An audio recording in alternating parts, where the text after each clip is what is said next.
My dad's new wife insisted I pay $1,200 monthly or get out. So I kicked her entitled children and my dad out of the mansion I actually own and never told them about. Please take a second to hit subscribe and tell us where you're joining from. I'm always touched by how connected this community feels. I stood in the kitchen I'd known my whole life, staring at my father's new wife Simone like she'd grown a second head. I'm sorry, what did you just say? Simone flipped her blonde Brazilian blowout over her shoulder, those acrylic nails clicking against the marble counter. You heard me, Alia. You're 24 now. Time to contribute or find your own place. $1,200 a month starting next week. My dad Luke cleared his throat from behind his newspaper, not even looking up. The man who used to carry me on his shoulders, who promised he'd always protect me after Mama died, couldn't even meet my eyes. Dad. My voice cracked. Nothing. Simone's twins, Brittany and Brandon, smirked from the living room. Both 19, both insufferable, both living here rent-free while attending community college on my father's dime. It's only fair, Simone continued, examining her nails. You got your little degree, you work at that boutique. Time to be an adult, sweetie. That little degree was a master's in business from Howard University. That boutique was my own growing clothing line that I ran while pretending to work retail to keep the peace. But they didn't know that. They didn't know a lot of things. And if I can't pay? I asked, my heart hammering. Simone smiled, cold as January in Chicago. Then you'll need to make other arrangements. This is a family home and family contributes. You have until the 1st of next month. 3 weeks. I looked at my father one more time. He turned the page of his newspaper. That's when something inside me shifted. Fine. They wanted to play this game? They had no idea who they were messing with. That night I couldn't sleep. I kept replaying Mama's last words to me in that hospital room 5 years ago. Baby girl, I left you something. Something your grandmother left me. Check the safe deposit box at First National. The keys in my jewelry box behind the blue velvet lining. I'd been so destroyed by grief, so focused on finishing college while Dad spiraled into depression, that I'd completely forgotten. Until he met Simone at some grief counseling group 6 months later. She moved in within 3 months, bringing her spoiled twins with her. At 2 a.m. I crept into my room and pulled out Mama's jewelry box. My hands trembled as I peeled back the velvet lining. There it was. A small brass key with a number engraved on it. The next morning I called in sick to my boutique job. Simone had already started redecorating the house, erasing every trace of my mother. The family photos were gone, replaced by modern abstract art. Mama's garden had been paved over for a pool. At First National Bank, the attendant led me to a private room. My heart pounded as I inserted the key and opened the box. Inside were documents, property deeds, bank statements, and a letter in Mama's handwriting. My dearest Alea, it began, if you're reading this, I'm gone. What I'm about to tell you will shock you, but you need to know the truth about the house you grew up in. My hands shook so badly I almost dropped the letter. The house. The beautiful 3-story Victorian mansion in Hyde Park. The house where I'd lived my entire life. It wasn't my father's house. It was mine. I read the letter 3 times before my brain could process it. Mama had inherited the mansion from her mother, my grandmother Dorothy, who'd been a successful real estate investor in the 50s and 60s when black women weren't supposed to own property, let alone acquire wealth. The house had been placed in a trust. Upon Mama's death, it transferred entirely to me with stipulations. The trust remained hidden until I turned 24 or until my father remarried, whichever came first. Mama had wanted to protect me. Your father is a good man, she wrote, but he's weak. He follows his heart over his head, and I worry about what might happen if he finds someone who wants to take advantage. This house, this security, it's yours. Dorothy fought too hard for our family's legacy to let it slip away. Tears streamed down my face as I read about the stocks, the investment accounts, the rental properties scattered across Chicago, all generating income that had been quietly accumulating in my name since I turned 18. My grandmother had built an empire and my mother had protected it. I was worth over $3 million. The bank manager, Mr. Gonzalez, confirmed everything. Your mother was very clear about her wishes, Miss Williams.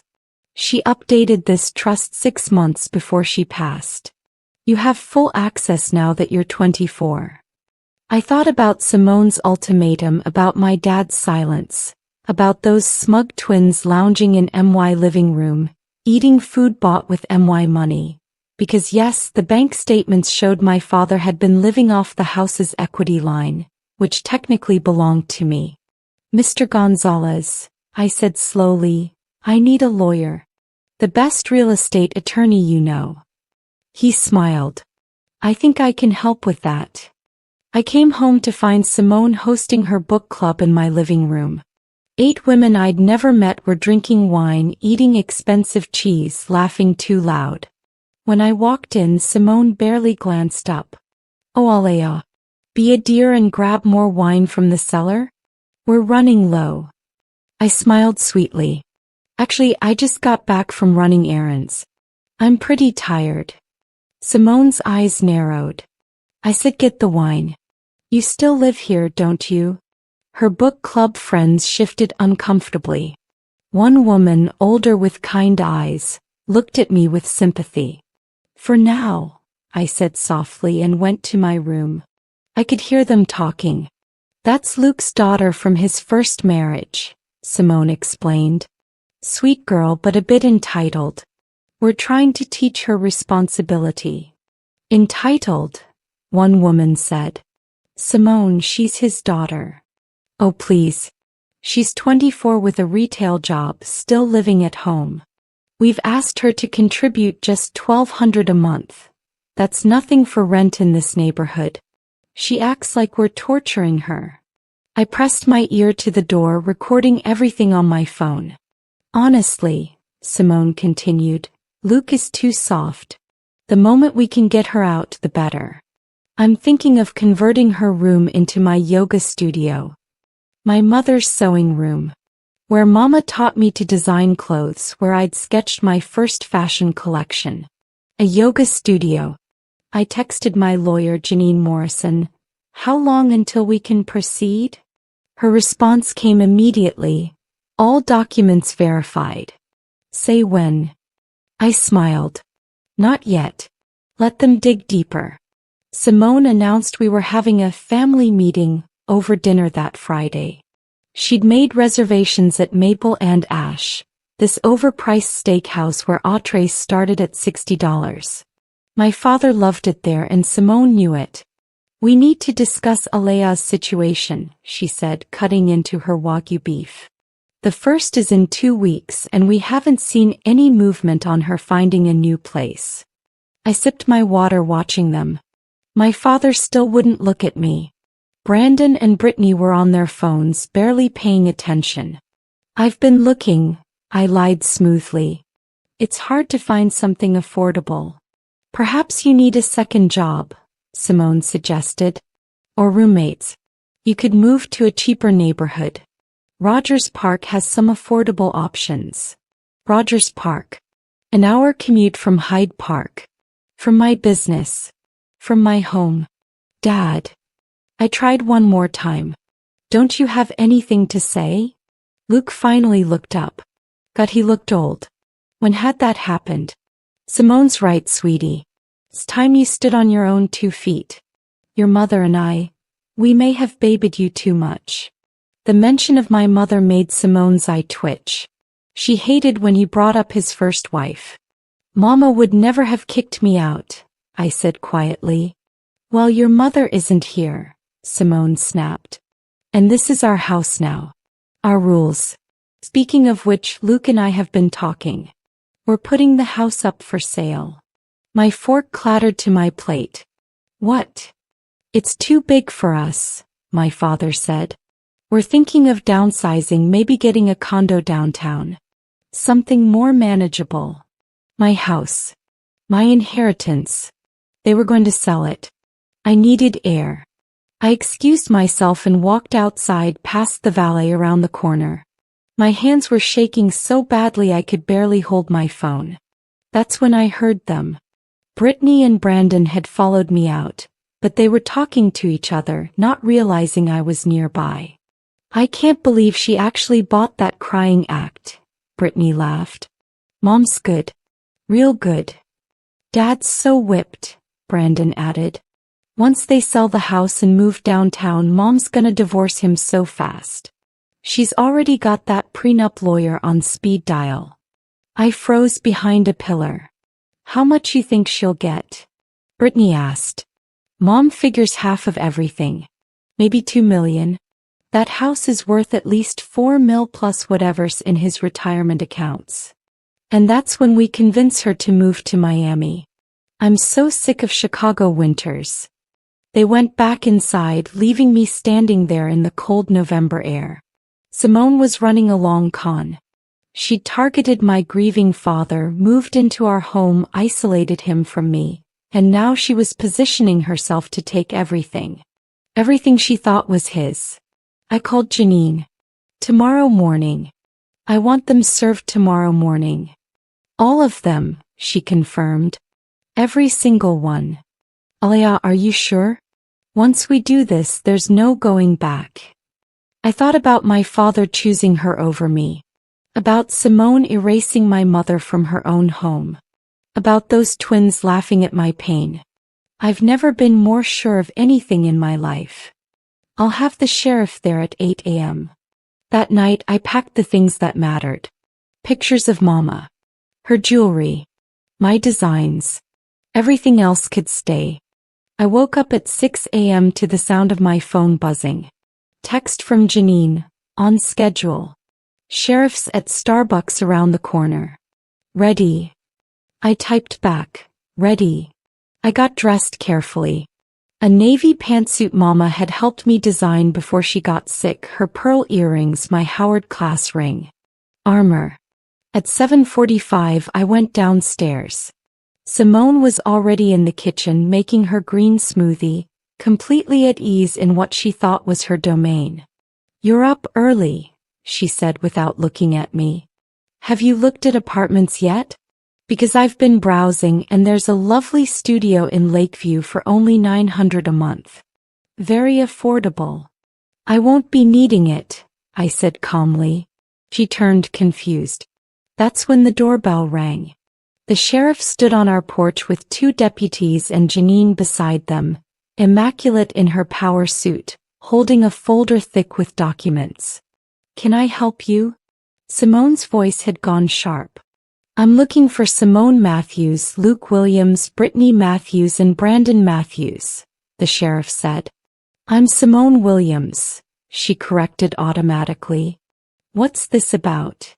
Oh, she'd taken his name. Of course she had. You're being served with eviction notices, the sheriff said, handing her the papers. You have 72 hours to vacate the premises. The smoothie blender fell from Simone's hand, splattering green liquid across the marble. Eviction? This is our house. Janine stepped forward.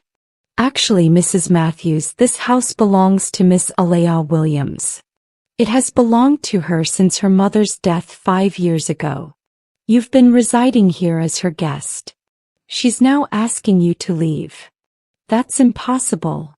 My father came thundering down the stairs. What the hell is going on? The sheriff handed him papers too. Sir, you're also being served. My father's face went from confused to pale to bright red. Aya, what is this? Some kind of joke. No joke, Dad, I said, my voice steady despite my racing heart. The house is mine. It's been mine for 5 years. Mama left it to me through Grandma Dorothy's trust. That's ridiculous. Simone shrieked. Luke, tell them. You've owned this house for 30 years. Actually, Janine interrupted, Luke Williams has never owned this property. His first wife, Patricia Williams, inherited it from her mother Dorothy Richardson in 1990. When Patricia died, the property transferred to her only child Alea Williams, per the terms of the family trust. She opened her folder showing documentation. Property deeds. Trust documents. Tax records going back decades. My father sank onto the stairs. Patty never told me. Mama protected what was hers, I said. What Grandma Dorothy built. And I'm protecting it now. The twins came running down looking hungover and confused. What's happening? Who are these people? Your mother, I said looking directly at Simone, tried to scam my father out of what she thought was his house. Except it's not his house. It's mine. And I want all of you out. Simone's face transformed. The sweet, concerned stepmother mask cracked completely. You little bitch. Your father married me. This house became community property. Illinois is not a community property state, Janine said calmly. And even if it were, you cannot claim rights to property that never belonged to your spouse. Miss Williams has been extraordinarily patient, allowing you to live here. That patience has ended. I'll fight this. Simone screamed. I'll get a lawyer. I'd reconsider, Janine said. Because we also have evidence that you've been forging checks from Mr. Williams's accounts. Several large withdrawals that he didn't authorize. My father's head snapped up. What checks? Janine pulled out bank statements. $15,000 here. $20,000 there. All signed in your name, Mr. Williams, but the handwriting analysis shows they were forged. And they all went to accounts belonging to Simone Matthews. She told me she needed money for her mother's medical bills. My father said, his voice breaking. I gave her permission. Verbal permission doesn't matter when she's signing your name, Dad, I said. That's fraud. Simone's face had gone from red to white. Luke, baby, I can explain. How much? He whispered. How much did you take? Approximately $78,000 over the past 18 months, Janine said. The twins had gone silent, backing away from their mother. Even they looked shocked. I loved you, my father said, and the brokenness in his voice almost made me regret everything. Almost. I grieved my wife with you. I trusted you. Oh, please. Simone finally dropped all pretense. You were so easy, Luke. So desperate for someone to fill Patricia's shoes. You think I actually wanted to live in this dusty old house with your mopey daughter? I was building a nest egg. This was always temporary. There was the truth finally out. My father stood up slowly. At that moment he looked ancient. Get out. With pleasure, Simone spat. But I'm taking half of everything. I don't care who owns what, I'll sue you both into oblivion. Actually, Janine smiled, given the fraud charges we're filing, you'll be lucky to avoid jail time. I'd suggest you leave quietly and be grateful Miss Williams isn't pressing additional charges. Simone looked at me, then really looked at me. You planned this. You sneaky little. I protected what's mine, I said. Just like Mama taught me. The next 3 days were chaos. Simone hired a lawyer who took one look at the documents and quit. She hired another who told her the same thing. She had no case. The twins, interestingly, turned on their mother almost immediately. Brandon came to me on day 2, scared and apologetic. I didn't know about the checks, he said. I swear, Alea. Mom told us your dad was loaded, that he owned all this. We thought. We were jerks, but we didn't know she was stealing. You knew she was planning to divorce him and take everything, I said coldly. I heard you outside the restaurant. He had the decency to look ashamed. Yeah. But we thought it was his money. I didn't know she was forging checks. That's criminal. Brittany was less apologetic but equally eager to distance herself from her mother. "We're moving back to our dad's in Indiana," she told me. "I'm sorry about how we treated you. For what it's worth." It was worth nothing, but I nodded. My father was the hardest part. He'd barely spoken since that morning. He'd been sleeping in the guest room, packing his things slowly like a man in a dream. On the third day, I found him in what used to be Mama's sewing room, sitting on the floor surrounded by boxes. "I found these in the closet," he said quietly. "Your mother's things. Simone must have hidden them. Photo albums. Mama's recipe book. Her wedding dress. All the things that had disappeared over the past 2 years. Dad," I said, sitting beside him, "I didn't want it to come to this. Didn't you?" He looked at me with hollow eyes. "Be honest, Aya. You've been planning this since she gave you that ultimatum." "No," I said truthfully. "I found out about the trust the day after. Before that, I was actually considering paying the rent." He laughed bitterly. "Rent? On your own house?" We sat in silence for a long moment. Finally, my father spoke. "Your mother tried to tell me about the trust once. After she got diagnosed. I told her I didn't want to hear about death and inheritance. I said we'd deal with it later." He picked up a photo of Mama on their wedding day. She looked radiant. "She was protecting me," I said softly. "And she was protecting you too, Dad. She knew you'd be vulnerable after she died. She knew someone might try to take advantage. She was right." His voice cracked. "God, Alea, I'm so sorry. I chose Simone over you. I let her disrespect your mother's memory. I was going to let her kick you out of your own home. You were lonely," I said, "and grieving. Simone knew that. She targeted you. That doesn't excuse what I did to you. You're my daughter. My baby girl. And I..." He couldn't finish. We both cried then, surrounded by Mama's things in the room where she taught me to sew and dream and build. "I don't want you to leave," I finally said. "This is your home too, Dad. Mama would want you here." He shook his head. "I can't stay.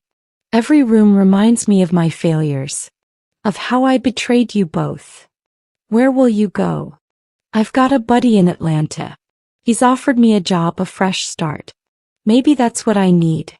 Time to figure out who I am without someone else defining it for me." It hurt, but I understood.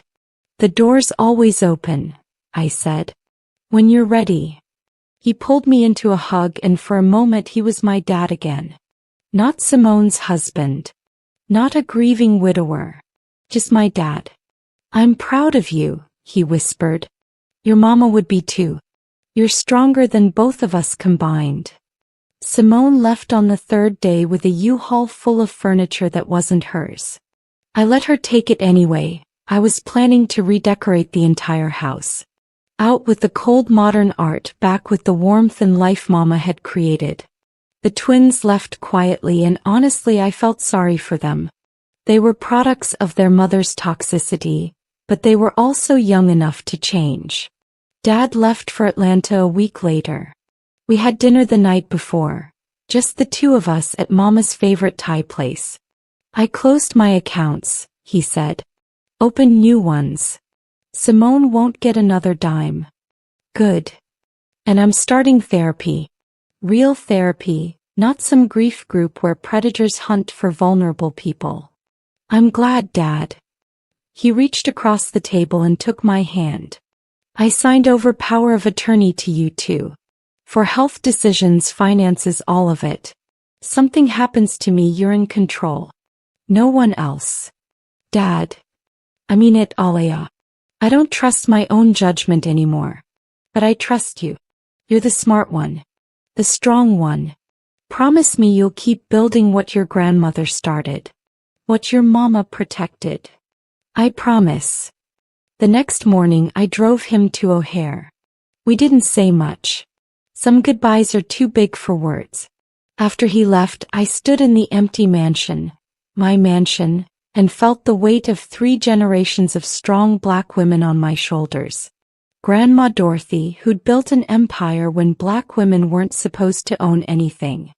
Mama, who'd protected that legacy with her dying breath. And now me. I pulled out my phone and called my business partner, Jasmine. It's time. Let's take the boutique national. I'm ready. About damn time, she laughed. I've got investors lined up.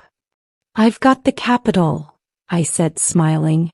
Let's build something Mama would be proud of. The house looks different now. Mama's garden is replanted, roses and lavender just like she loved. Her photos are back on the walls mixed with new ones. Me at fashion shows. My boutique's grand opening. Dad smiling from Atlanta, healthier and happier than I'd seen him in years.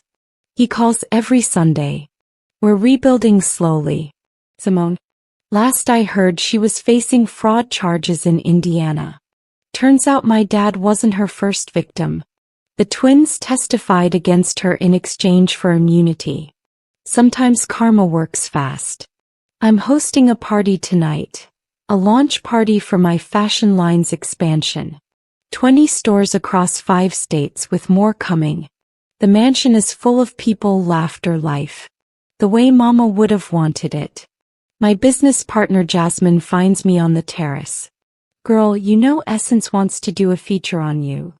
Young designer builds empire from grandmother's legacy. I smile. Set it up. As the party swirls inside, I stand in Mama's garden and look up at the stars. I think about that moment 6 months ago when Simone demanded $1,200 or I'd have to leave. She thought she was pushing me out. Instead, she pushed me into claiming what was always mine. Thanks, Mama, I whisper to the night. For protecting me. For believing in me. For teaching me that our legacy isn't just property and money. It's strength, resilience, and knowing our worth.